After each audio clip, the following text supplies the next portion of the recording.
Hi dears, Mahalakshmi ഇന്നത്തെ എപ്പിസോഡിലേക്ക് എല്ലാവർക്കും സ്വാഗതം.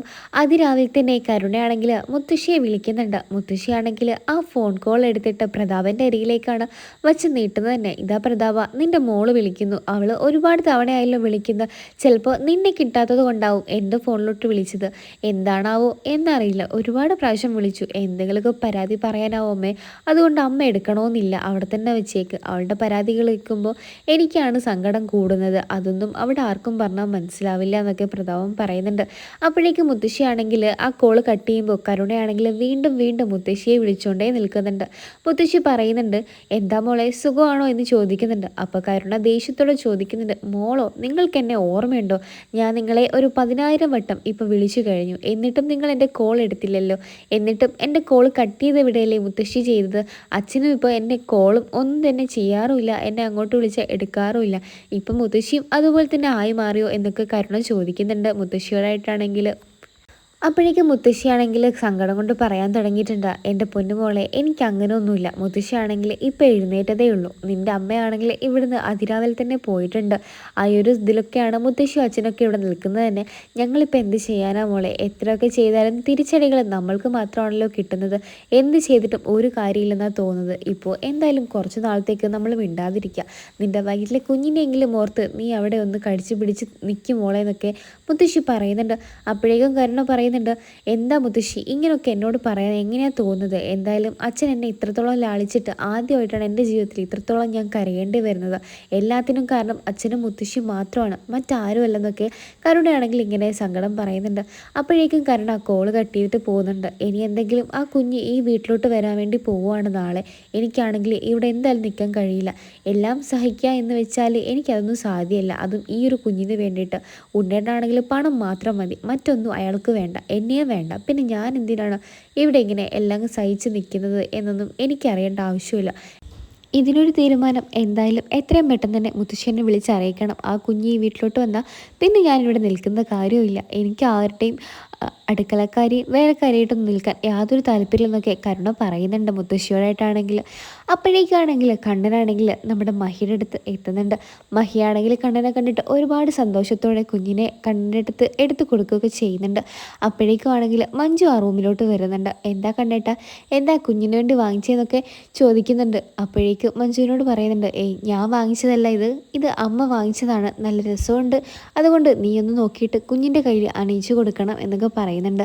അപ്പോഴേക്കും മഞ്ജു പറയുന്നുണ്ട്, ഒരിക്കലും ഞാനത് ചെയ്യില്ല. ഈ ഒരു ആഭരണം എന്തായാലും ആ കുഞ്ഞിൻ്റെ ശരീരത്തിൽ ധരിക്കാനേ പാടില്ല എന്നുള്ള രീതിയിലൊക്കെ മഞ്ജു സംസാരിക്കുന്നുണ്ട്. അപ്പോഴേക്കും കണ്ണൻ പറയുന്നുണ്ട്, നീ എന്ത് മണ്ടത്തരവാ ഈ മഞ്ജു വിളിച്ചു പറയുന്നത്? അമ്മയുടെ മാറ്റം സത്യമാണെന്ന് ഞാൻ നിന്നോട് 1000 വട്ടം ഇപ്പോൾ പറഞ്ഞു കഴിഞ്ഞിരിക്കുന്നുണ്ട്. എന്നിട്ടും നീ ഇത് വിശ്വസിക്കാതെ പിന്നെയും പിന്നെയും അമ്മയെ കുറ്റപ്പെടുത്തുകയാണ് ചെയ്യുന്നത്. ഇതെനിക്ക് അത്ര ഇഷ്ടപ്പെടുന്നില്ല മഞ്ജു എന്നൊക്കെ കണ്ണൻ പറയുന്നുണ്ടെങ്കിലും മഹി പറയുന്നുണ്ട്, ഈ ഒരു ദിവസമായിട്ട് നിങ്ങൾ ഏട്ടനും അനിയത്തിയും കൂടെ വെറുതെ അടിപിടിക്കണ്ട. അപ്പോഴേക്കാണ് നമ്മുടെ മോഹിനി അങ്ങോട്ടേക്ക് കടന്നു വരുന്നത് തന്നെ. അപ്പോഴേക്കും മോഹിനിയാണെങ്കിൽ ഭയങ്കര സന്തോഷത്തോടെ മോഹിനി വാങ്ങിച്ചിരുന്ന ആ പാക്കറ്റ് കവറ് നമ്മുടെ മഹാലക്ഷ്മിയുടെ കയ്യിലേക്ക് കൊടുക്കുന്നുണ്ട്. മഹാലക്ഷ്മിയോട് പറയുന്നുണ്ട്, ഇത്രയും നാൾ നിങ്ങൾ എനിക്കല്ലേ ഓരോന്ന് വാങ്ങിച്ചു തന്നത്. അപ്പോഴേക്കും എനിക്കിഷ്ടപ്പെട്ട ഒരു കുഞ്ഞുവള ഞാൻ എൻ്റെ പേരക്കുട്ടിക്ക് വാങ്ങിയിട്ട് വന്നതാണെന്നൊക്കെ മോഹിനി പറയുന്നുണ്ട്. അപ്പോഴേക്കാണെങ്കിലും മോഹിനിയുടെ സന്തോഷം കണ്ടിട്ട് കണ്ണൻ ചോദിക്കുന്നുണ്ട്, എന്തിനാ അമ്മേ ഇത്രയും പൈസ കൊടുത്ത് ഇതൊക്കെ വാങ്ങാൻ പോയത്? അമ്മയ്ക്കൊന്ന് വിളിച്ച് പറയാൻ ആവുമായിരുന്നെങ്കിൽ ആ ജ്വല്ലറിയിൽ നിന്ന് തന്നെ എല്ലാം തന്നെ എടുക്കാമായിരുന്നില്ലേ? ഇങ്ങനെയൊന്നും വാങ്ങേണ്ട ആവശ്യമില്ല, എന്തിനാണ് അമ്മ വെറുതെ പൈസ കളയാൻ? അപ്പോൾ മോഹിനി പറയുന്നുണ്ട്, പൈസയൊന്നും കളഞ്ഞിട്ടില്ല കണ്ണ, എന്തായാലും കുഞ്ഞിന് എന്തെങ്കിലുമൊക്കെ വാങ്ങണം. അത് പിന്നെ നല്ല ഉപയോഗമുള്ള ആവശ്യമുള്ള സാധനം വാങ്ങാമെന്ന് വിചാരിച്ചു. അവളാണെങ്കിൽ എനിക്കിപ്പോൾ ജീവനാണ്. അവൾ എനിക്ക് ആകെയുള്ളൊരു പേരക്കുഞ്ഞല്ലേ. അവൾക്ക് എന്ത് വാങ്ങിച്ചാലും അത് പൈസയൊന്നും ഞാൻ നോക്കാറില്ലെന്നൊക്കെ മോഹിനി കണ്ണനോടായിട്ട് പറയുന്നുണ്ട്. അപ്പോഴേക്കും മഞ്ജു ആണെങ്കിൽ മോഹിനിയുടെ കയ്യിൽ നിന്ന് കൊണ്ടുവന്ന ആ വലിയൊരു ഗിഫ്റ്റ് ബോക്സ് വാങ്ങിച്ചിട്ട് നോക്കുന്നുണ്ട്. അപ്പോഴേക്കും മോഹിനിയോട് പറയുന്നുണ്ട്, ഇത് നല്ല രസമുണ്ട്, ഇത് തന്നെ കുഞ്ഞിനെ അണിയിക്കാൻ കണ്ടിട്ട. അമ്മയുടെ സ്വർണം ദൈവത്തോർത്ത് ആ കുഞ്ഞിൻ്റെ ശരീരത്ത് നിങ്ങൾ അണിയിക്കരുത്, അതിൻ്റെ വലിയൊരു റിക്വസ്റ്റ് ആണെന്നൊക്കെ പറയുന്നുണ്ട്. അപ്പോഴേക്കും മോഹിനി പറയുന്നുണ്ട്, ദുർഗയാണെങ്കിൽ എന്നെ വിളിച്ചിരുന്നു, ഒരുപാട് കരഞ്ഞിരുന്നു, അറിയാതെ പറ്റിപ്പോയി തെറ്റാണ്, ക്ഷമിക്കണം എന്നൊക്കെ പറഞ്ഞാണ് എന്നെ വിളിച്ചതെന്നൊക്കെ പറയുന്നുണ്ട്. അപ്പം മഹാലക്ഷ്മി ചോദിക്കുന്നുണ്ട്, അമ്മയെ വിളിച്ചായിരുന്നു, എന്നെ ഇന്ന് രാവിലെ കൂടെ വിളിച്ചായിരുന്നു, കണ്ണേട്ടൻ്റെ കയ്യിൽ ഒരു ഗിഫ്റ്റ് കൊടുത്തു വിടുമെന്നും അത് കുഞ്ഞിനെ അണിയിക്കണമെന്നും പറഞ്ഞിട്ടുണ്ടായിരുന്നു. അമ്മയാണെങ്കിൽ അമ്മയോട് ഞാൻ വിളിച്ച് പറഞ്ഞത് അമ്മയും കൂടെ വന്നോളാൻ. പക്ഷെങ്കിൽ എല്ലാവരും അമ്മയെ ഒരുമാതിരി കാണുന്നത് കൊണ്ട് തന്നെ അമ്മ വരുന്നില്ലെന്നാണ് എന്നോട് പറഞ്ഞത്. ഇനിയിപ്പോൾ എന്തായാലും മഞ്ജു നീ ഇതിന് വഴക്കൊന്നും ഉണ്ടാക്കാൻ പോകണ്ട. കണ്ണേട്ടൻ കൊണ്ടുവന്ന സ്വർണം തന്നെ കുഞ്ഞിനെ അണിയിക്കാം. മഞ്ജു ആണെങ്കിൽ ഒരു തരത്തിലും അതിനോട് യോജിക്കുന്നേയില്ല. അപ്പോഴേക്കും കണ്ണൻ പറയുന്നുണ്ട്, ഞങ്ങൾ നിന്നെ വിശ്വസിക്കാൻ കാരണം നിൻ്റെ മാറ്റമാണ്. തെറ്റ് പറ്റാത്തതായിട്ട് ഈ ലോകത്ത് ആരും തന്നെ ഇല്ല മഞ്ജു. തെറ്റ് തിരുത്താൻ അവർക്ക് നമ്മൾ ഒരുപാട് തവണ അവസരം കൊടുക്കണം. അതാണ് ഒരു മനുഷ്യന് നമ്മളെ കൊണ്ട് ചെയ്യാൻ കഴിയുന്ന ഏറ്റവും നല്ല കാര്യം. തെറ്റുകൾ ചെയ്യുന്നത് സ്വാഭാവികമാണ്. അത് തിരിച്ചറിഞ്ഞ് അവരുടെ ഉള്ളിൽ കുറ്റബോധം വരുമ്പോഴാണ് അവർ യഥാർത്ഥത്തിൽ മനുഷ്യരായി മാറുന്നത്. എന്തായാലും അമ്മയ്ക്ക് അതിലൊരു കുറ്റബോധമുണ്ടെന്നുള്ള കാര്യം എനിക്ക് പൂർണ്ണ വിശ്വാസമാണ്. അതുകൊണ്ടാണ് ഞാൻ നിന്നോട് ഇങ്ങനെ പറയുന്നത്. നീ എന്തായാലും അമ്മയുടെ പേരിൽ വഴക്കുണ്ടാക്കാൻ നിൽക്കണ്ട. ഇന്ന് നല്ലൊരു ദിവസമായിട്ട്. അപ്പോഴേക്കും മഹി പറയുന്നുണ്ട്, എന്തായാലും ഈ ഒരു മാല അമ്മ വാങ്ങിച്ചതിലെ അത് ആ കുഞ്ഞിൻ്റെ കയ്യിൽ ഇന്ന് തന്നെ ഇടാൻ മഞ്ജു. നീ ചുമ്മാ വഴക്കുണ്ടാക്കാൻ നിൽക്കാതെ. എന്തായാലും അമ്മയുടെ സ്നേഹം സത്യമാണോ ഇല്ലയോ എന്നൊക്കെ നിങ്ങൾക്ക് എന്തായാലും മനസ്സിലാവും. അന്ന് നിങ്ങൾ മനസ്സിലാക്കും ഞാൻ പറഞ്ഞതാണ് സത്യമെന്ന് എന്നുള്ള രീതിയിലൊക്കെ മഞ്ജു സംസാരിക്കുന്നുണ്ട്. അപ്പോഴേക്കും കണ്ണൻ പറയുന്നുണ്ട്, എന്തായാലും അത് അപ്പോഴല്ലേ മഞ്ജു നോക്കാം. ഇപ്പോൾ എന്തായാലും അമ്മയുടെ സ്നേഹം സത്യമാണെന്ന് എനിക്ക് പൂർണ്ണ വിശ്വാസമുണ്ട്. കാരണം അമ്മ അച്ഛനെ ഒരുപാട് സ്നേഹിച്ചിരുന്നു. അച്ഛനെ കൊന്ന ആൾക്കാർ അമ്മയെയും പറ്റിക്കുമായിരുന്നു. അച്ഛനെ ഇല്ലാതാക്കി എന്നൊക്കെ അറിഞ്ഞപ്പോൾ അമ്മയ്ക്ക് അമ്മയുടെ തെറ്റ് മനസ്സിലായി. കാരണം അമ്മ അതിലൊരുപാട് വിശ്വസിക്കുന്നുണ്ടായിരുന്നു. കാരണം അമ്മയ്ക്ക് മനസ്സിലായി ഞാനാണ് ശരിയെന്നും എൻ്റെ തീരുമാനങ്ങളായിരുന്നു ശരിയെന്നുള്ള കാര്യങ്ങളൊക്കെ അമ്മയ്ക്ക് മനസ്സിലായത് കൊണ്ട് തന്നെയാണ് അമ്മ എന്നോട് ഒരുപാട് സ്നേഹത്തോടെ നിൽക്കുന്നത്. പണ്ട് നീയൊക്കെ വരുന്നതിൻ്റെ മുന്നേ, ജനിക്കുന്നതിന് മുന്നേ അമ്മയ്ക്ക് എന്നോടൊരു സ്നേഹമുണ്ടായിരുന്നു, ഒരു വാത്സല്യം. ആ വാത്സല്യം എനിക്കിപ്പോൾ കിട്ടിയിട്ടുണ്ട് മഞ്ജു. അത് തന്നെ എനിക്ക് വളരെയധികം തന്നെ സന്തോഷം തോന്നുന്ന ഒരു കാര്യമാണ്. അതൊക്കെ നിനക്ക് ഞാൻ പിന്നെ വഴിയെ പറയാം. എന്തായാലും നിന്നെ വെറുപ്പിച്ചുകൊണ്ട് ഞാനൊന്നും ചെയ്യില്ല. പക്ഷെങ്കിൽ അമ്മയുടെ സ്നേഹം സത്യമാണെന്ന് നിനക്കൊരു ദിവസം മനസ്സിലാവും എന്നൊക്കെ പറയുന്നുണ്ട്.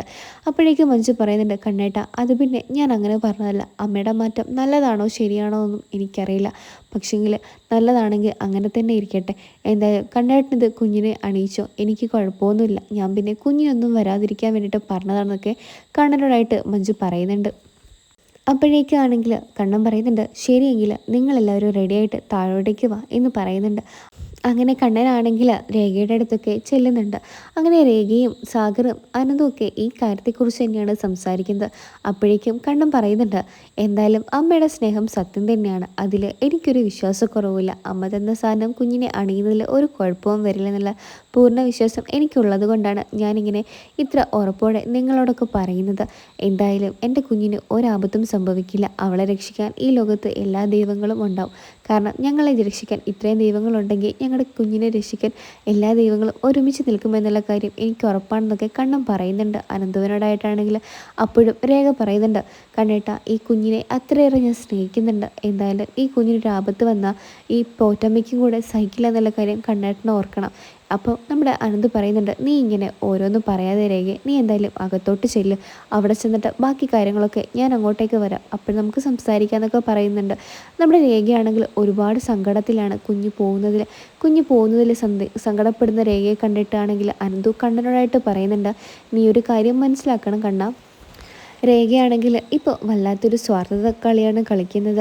അവൾ എന്താണ് ഇങ്ങനെ ചെയ്യുന്നതെന്നുള്ള കാര്യം എനിക്കറിയില്ല. അതുപോലെ ഞാനും ഒരു സ്വാർത്ഥനായിക്കൊണ്ടിരിക്കുകയാണ്. കുഞ്ഞിനെ നിങ്ങൾക്ക് വിട്ടുതരാൻ ഞങ്ങൾക്ക് പിന്നീട് മനസ്സുണ്ടാവാതിരിക്കാൻ വേണ്ടിയിട്ട് എന്തോ മനസ്സങ്ങോട്ട് അനുവദിക്കാത്തത് പോലെയൊക്കെ എനിക്ക് തോന്നുന്നു കണ്ണ. അതുകൊണ്ട് ഞാൻ ഒരു കാര്യം പറയാം. ഇന്ന് തന്നെ നീ ആ കുഞ്ഞിനെ ഇവിടെ നിന്ന് കൂട്ടിക്കൊണ്ട് പോയിട്ട് നിൻ്റെ കൂടെ വളർത്തണം. കാരണം പിന്നെ ഒരിക്കലും നീ ആ കുഞ്ഞിനെ ഇങ്ങോട്ടേക്ക് ഇവിടെ തന്നെ നിർത്തിയാൽ രേഖ ഒരിക്കലും ആ കുഞ്ഞിനെ നിങ്ങൾക്ക് തരാതിരിക്കാൻ എല്ലാ സാധ്യതയും ഞാൻ കാണുന്നുണ്ട്. അവൾക്ക് ഒരമ്മയാവാൻ കഴിയാത്തത് തോമസ് സാറ് പറഞ്ഞല്ലോ. അതുകൊണ്ട് തന്നെ രേഖയ്ക്ക് അതിൽ ഒരുപാട് സങ്കടമുണ്ട്. ആ ഒരു സങ്കടം കൊണ്ട് തന്നെ അവൾ ആ കുഞ്ഞിനെ ഒരുപാട് സ്നേഹിക്കുന്നുമുണ്ട്. അപ്പോൾ കണ്ണനായിട്ട് പറയുന്നുണ്ട്, എങ്കിൽ ശരി, ഞാൻ ആരെയും സങ്കടപ്പെടുത്തുന്നൊന്നുമില്ല. ഇന്ന് തന്നെ പരിപാടിയൊക്കെ കഴിഞ്ഞിട്ട് ഞങ്ങൾ കമലേശ്വരം വീട്ടിലോട്ട് യാത്രയാവും. എന്തായാലും അങ്ങോട്ടേക്ക് കൊണ്ടുപോകേണ്ട കണ്ണ, വേറൊരു വീടെടുത്ത് അവിടെ താമസിക്കുന്നതായിരിക്കും നല്ലതെന്നൊക്കെ അനന്ത് പറയുന്നുണ്ട്. എങ്കിൽ അതുപോലെ തന്നെ ചെയ്യാടാന്നൊക്കെ അനന്തുവിനോട് കണ്ണനും പറയുന്നുണ്ട്.